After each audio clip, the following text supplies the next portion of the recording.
There was a former Undersecretary of Defense who was invited to give a speech at a large conference, about 1,000 people.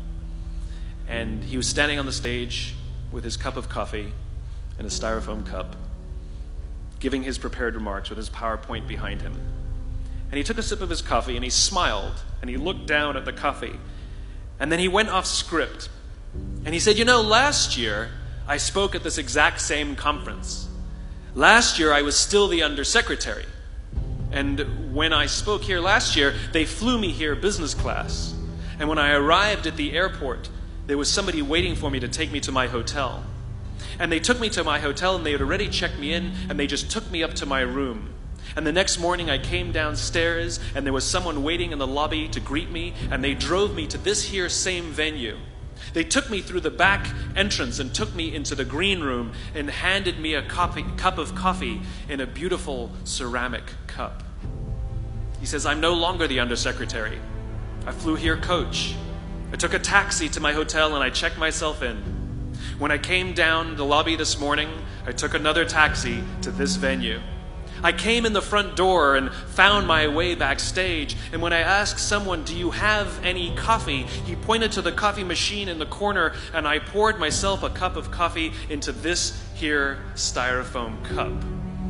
He says the lesson is, the ceramic cup was never meant for me. It was meant for the position I held. I deserve a styrofoam cup. Remember this. As you gain fame, as you gain fortune, as you gain position and seniority, people will treat you better. They will hold doors open for you. They will get you a cup of tea and coffee without you even asking. They will call you sir and ma'am, and they will give you stuff.